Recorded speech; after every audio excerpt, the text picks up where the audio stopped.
निरंजन पोद्दार जी के साथ शुरुआत आज कर लेते हैं। निरंजन पोद्दार जी, क्या कुछ कहेंगे आप उत्तर प्रदेश की राजनीति को लेकर, क्योंकि क्या उत्तर प्रदेश में हम ये कहें कि दो पावर सेंटर बनते हुए दिखाई दे रहे हैं। 9 साल में पहली बार एक ऐसी मीटिंग होती है जिसमें यूपी सरकार के जो मुख्य चेहरे हैं वो चेहरा ही नदारद होता है और सभी दिग्गज उसमें होते हैं और महत्वपूर्ण चर्चा हो रही है। क्या एक नया सियासी संदेश मिल रहा है? देखिए, ऐसा है राजनीति के अंदर कई बार कई चीजें होती हैं जो हम जिनको हम कयास बोलते हैं, कई बार होता है जो जो सूत्र बोलते हैं, कई बार होता है कि अनुमान बोलते हैं। लेकिन वास्तविकता ये है कि जब संदेश या यूं कहें कि एक मैसेजिंग होती है, उसी से कयास जन्म लेते हैं और उसी से सूत्र जो है वो वहीं से सूत्र निकलते हैं। तो जिस तरीके से आपने देखा होगा कि पिछले कई कुछ वर्षों से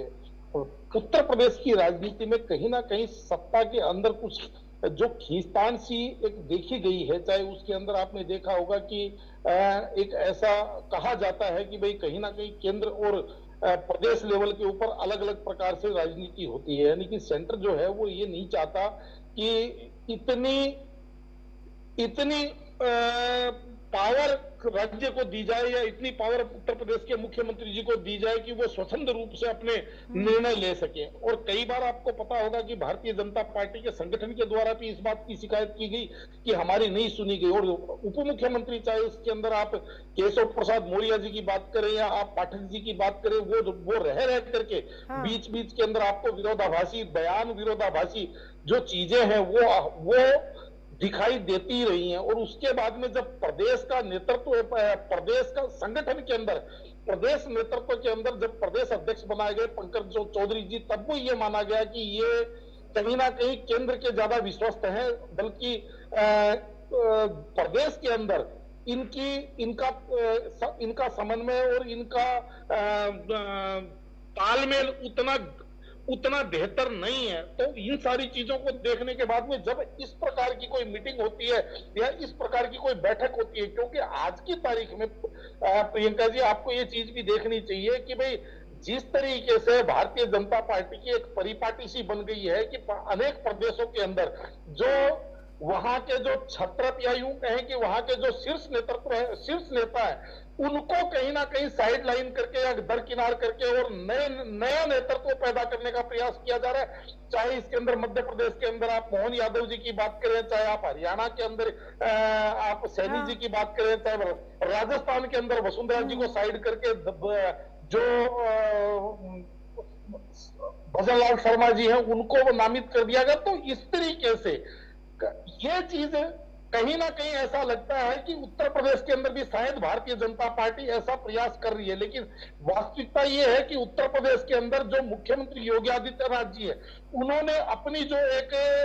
जिसको कहते हैं अपनी एक लोकप्रियता और अपनी एक विश्वसनीयता जिस तरीके से कहीं ना कहीं उत्तर प्रदेश के अंदर अपने काम के अंदर, अपने शासन के अंदर उत्पन्न करी, आज कहीं ना कहीं उसी चीज की सहमात का खेल नजर आता है। तो इसीलिए ये कयास लगाए जा रहे हैं। और निश्चित रूप से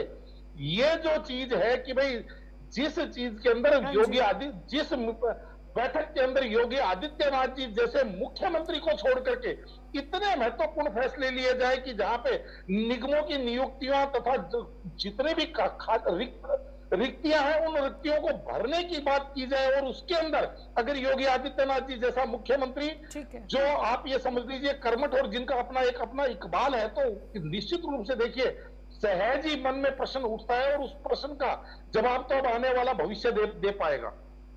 बिल्कुल, अभी आने वाला भविष्य ही देखेगा। निरंजन पोद्दार जी, अब ये जो निगम और आयोग की भर्तियां होंगी, क्योंकि अगले साल चुनाव भी हैं, तो क्या लगता है आपको ये एक रिवॉर्ड सिस्टम है कार्यकर्ताओं को बैलेंस करने के लिए, या फिर अगले साल चुनाव है तो उनको देखते हुए कास्ट और एरियाज को बैलेंस करते हुए भर्तियां होंगी, ताकि ये जो भर्तियां हैं ये बेनिफिशियल हों चुनावों को देखते हुए भी? क्या आंकलन आप कर पा रहे हैं? देखिए मोनिका जी, सबसे पहले तो आपको एक चीज समझनी चाहिए कि ये इतना विलंब क्यों हो रहा है। चाहे आप इसके अंदर सरकार की भर्तियां समझ लीजिए, चाहे आप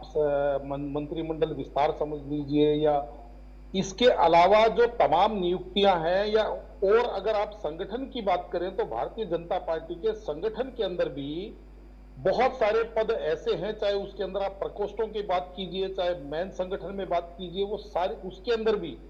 कई कई साल हो गए हैं उनके अंदर रिक्तियां, या यूं कहें कि उनके अंदर रिक्तियां भरी नहीं गई। तो इसके पीछे कुछ ना कुछ तो कारण होगा, यानी कि निश्चित रूप से पार्टी चाहे कुछ भी कहे, लेकिन वास्तविकता यह है कि बिना आग के धुआं निकलता नहीं है। धुआं जब वहीं उठता है जहां जिसके नीचे कहीं ना कहीं आग जल रही होती है। और रही बात उत्तर प्रदेश की, तो रह रहकर आपको पता ही होगा कि जिस तरीके से बीच बीच में से चिंगारी फूटती है, आपस के अंदर स्पार्किंग होती है,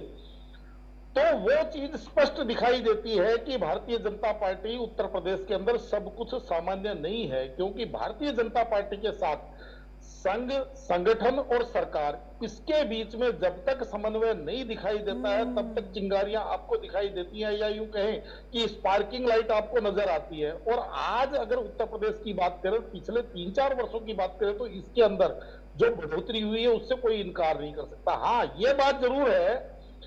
कि जो तमाम राजनीतिक दल हैं वो चर्चाएं तो करती हैं, लेकिन राजनीति के अंदर कोई भी पार्टी इससे अछूती नहीं है। अगर आप इसके अंदर समाजवादी पार्टी की बात करेंगे, तो किसने नहीं देखा कि जब आपको पता होगा कि केंद्रीय स्तर के ऊपर समाजवादी पार्टी के अंदर सत्ता परिवर्तन हुआ था, तो मंच से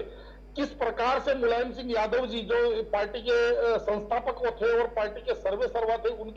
उनके साथ क्या हुआ, अखिलेश यादव जी ने किस तरीके से पार्टी की कमान संभाली थी, वो किसी से कोई छुपी थोड़ी है। उसके बाद में चाचा और भतीजा के बीच में कितने दिन चला, वो भी सबके सामने। इसी तरीके से अगर हम बात करें कांग्रेस पार्टी की, तो तमाम जो राज्य हैं उनके अंदर ऐसा कौन सा राज्य है जिसके अंदर विरोधाभास नहीं चल रहे हैं, यानी कि 1 नंबर, 2 नंबर, 3 नंबर के बीच के अंदर जो सह और मात का खेल, या यूं कहें कि घात प्रतिघात का खेल नहीं चलता। तो ये राजनीति का एक कुत्सित चेहरा है, ये सभी पार्टियों के अंदर है। और ये इसको कोई कहे कि भाई हम इसको, हाँ ये जरूर है कि जब जो प्रमुख नेतृत्व है, जब उसकी पकड़, उसकी लोकप्रियता और विश्वसनीयता में जब कमी आती है, तो इसकी मात्रा ज्यादा बढ़ जाती है। और ये बात मैं इसलिए कह रहा हूं क्योंकि आपको पता होगा कि अभी भारतीय जनता पार्टी ने 4 दिन पहले एक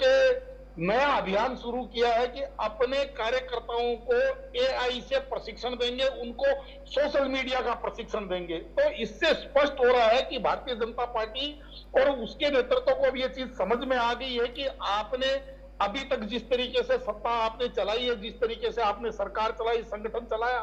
क्योंकि मैं ये बात इसलिए कह रहा हूं मोनिका जी, मेरी बात किसी को प्रिय लगे अप्रिय लगे, मेरा अपना एक जिसको कहते हैं स्वतंत्र विश्लेषण होता है, जो मैं कह के जाता हूं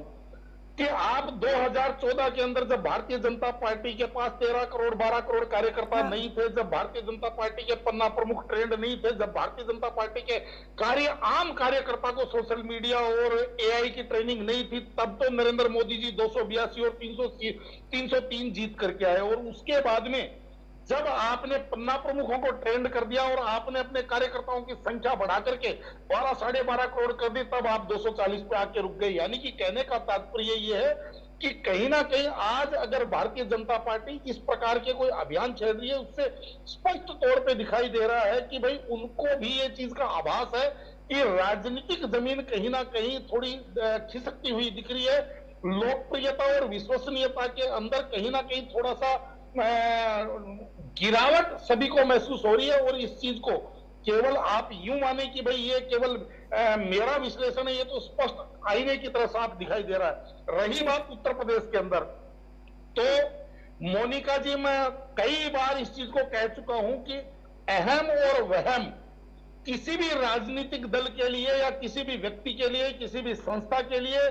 आप ये मान के चलिए सबसे बड़ी बीमारी है। और जिस तरीके से भारतीय जनता पार्टी के अंदर पिछले 4-5 वर्षों के या पिछले कुछ वर्षों की बात करें, तो जिस तरीके से उत्तर प्रदेश की भारतीय जनता पार्टी या भारतीय जनता पार्टी की सरकार भी अहम और वहम से जिस तरीके से लबरेज नजर आई, उसका परिणाम आपको दिखा होगा कि किस तरीके से भारतीय जनता पार्टी का जो छात्र विंग है, अखिल भारतीय विद्यार्थी परिषद, उसके